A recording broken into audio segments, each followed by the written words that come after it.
മറ്റ് ബാങ്കുകളെ പറ്റിയിട്ട് ഞാൻ പറയുന്നതിൽ അത്ര ശരിയല്ല. എങ്കിലും ഇവിടെ വന്ന വെൻഡേഴ്സ് പറഞ്ഞത് അവരൊരു NBFCയിൽ അവർ അപ്രോച്ച് ചെയ്തിട്ടുണ്ടായിരുന്നു.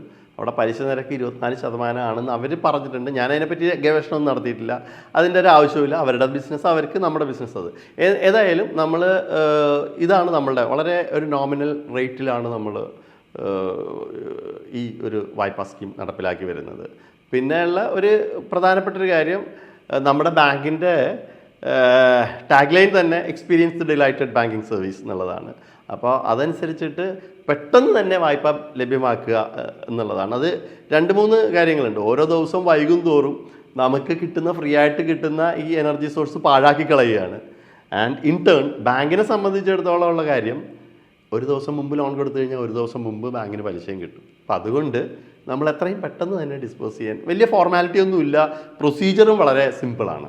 അതുകൊണ്ട് തന്നെ പെട്ടെന്ന് കൊടുക്കാനും പറ്റും. കാരണം ഇപ്പോൾ മറ്റൊരു ഡോക്യുമെൻ്റ് വെച്ചിട്ടുള്ളൊരു വായ്പയാണെന്നുണ്ടെങ്കിൽ ലീഗൽ പോകണം, വാല്യുവേഷൻ പോകണം, മാനേജർ പോകണം, അങ്ങനെ കുറേ അധികം നൂലാമാലകളും ഫോർമാലിറ്റികളും ഡോക്യുമെൻറ്റേഷൻ പാർട്ടും ഒക്കെ ഉണ്ട്. ഇതിന് അത്രയും ഡോക്യുമെൻറ്റേഷൻ കാര്യങ്ങളോ അല്ലെങ്കിൽ മറ്റു അങ്ങനെയുള്ള കാര്യങ്ങളൊന്നും ഇല്ലാത്തതുകൊണ്ട് പെട്ടെന്ന് തന്നെ ഡിസ്പോസ് ചെയ്യാനായിട്ട് നമുക്ക് സാധിക്കും.